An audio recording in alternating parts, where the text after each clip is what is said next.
high school in the community's head cook, Cheryl Barbara, is now on the list of superstar chefs. She is a superstar. She recently took home $10,000, the top prize from the Food Network show Chopped. Welcome to the show and congratulations. Thank you so much, ladies, for having me. Thank you. I'm so proud of myself. I really am. I never thought I would be able to do what I did. Yeah. Coming out of my comfort zone totally. So you're used to working in a cafeteria, correct? I am used to working in a cafeteria, but I'm used to being kind of quiet and laid back. I'm not the kind to go in front of a camera and take those kind of chances, but you want to teach the kids. Sure. We should tell everyone about Chopped. It's a show on the Food Network. It's a show on the Food Network. And you kind of get these mystery ingredients. Totally mystery. They put a basket in front of you, and they tell you, open your basket. And first is an appetizer round, and then if you don't get chopped, you go to the next round, which is the entree. If you don't get chopped there, you go to the next one, which is the dessert. But this whole thing started, though, with 1,500...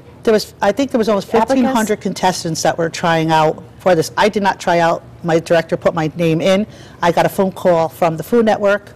I laughed. I thought it was a crank call. This is not the Food Network. You know, because when you're a chef, to get a phone call from the Food Network, it's like Elvis. You know, it's like, yeah, okay.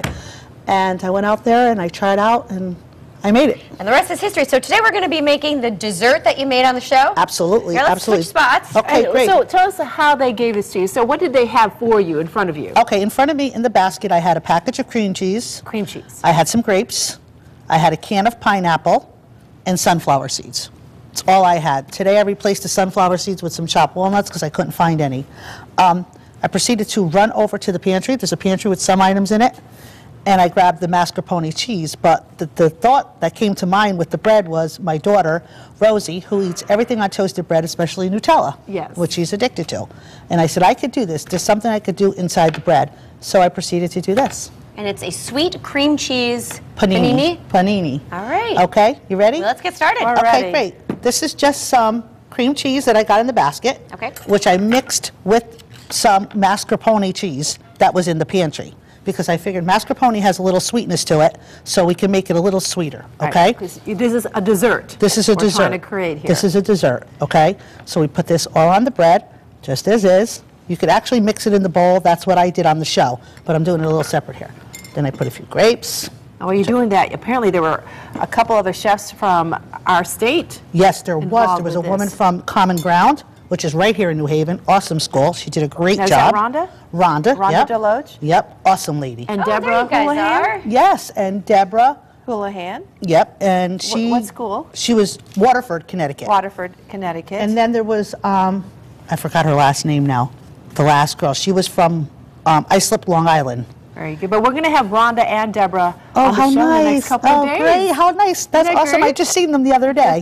What a great experience. Cheryl, who are we looking at on the screen here?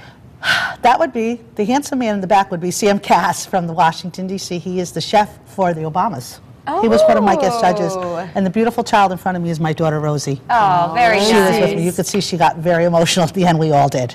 So now we put the grapes, and actually you could use whatever you want at home. This is just what happened to be in the basket that day. Okay. And then I just, you know, as Emerald would say, kicked it up a little notch and put some raspberries in there. Very easy. Right on. Right on, and then over here. All right, I'll get out of your way. That's okay. Switch.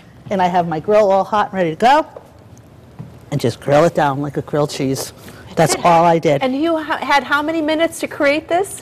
I had 25 minutes to do it. I did it in 15. You broke a record on the show, didn't you? I broke a record on the show. Ted Allen wanted to go down to the bar and have a limoncello with me. We had so much time. But it was really an awesome experience. It was a quick show. It was quick for this. It was a 16-hour shoot. I really admire you guys, what you do. It's hard work. It's not as easy as everyone thinks. While you're cooking that, we should talk about how involved you are with the backpack program. Explain to everybody what that is. It is. It's a program that actually the Connecticut Food Pantry had started, and I implemented it in my school. I put backpacks together for children on the weekends that I know there's no food in the house. And it's pretty heartening if you stand there and you hear a child tell you they're hungry. It really is the most heartbreaking situation. So for them to come to you and ask you for that, and for me to pack it up, it's a good feeling. You know, I'm Italian. I go home. We eat big. We love big. You like to feed people. I love to feed people, and it just gives me peace of mind to know that they're having something to eat, because every child deserves. That's my goal in life: 3 meals a day. Every child. If they're hungry, they can't really learn, can they? No, Jocelyn, they really can't. I mean, I see them when they first come in the morning, and like I was saying to you earlier when we were speaking, we could wake up in the morning and our car won't start. It'll throw off our whole day. Sure. Imagine getting up in the morning, not having any food or clean clothes or anything like that. A lot of our children do that. So when they come into the cafe and they see us girls, a hug, a warm dish of food, have a great day, pretty, I'll see you at lunch. Makes a big difference. It's a big difference. It's a big, big difference. She has such a big for what they do, you know. And it's heartening to know that children in New Haven, right in our own neighborhoods, Need that are help. hungry. All right, You're right. we are going to touch base with you at the end of the show. Awesome. And so you're going to continue cooking? I'm going to continue cooking and get this going. All right, great. Great. All right.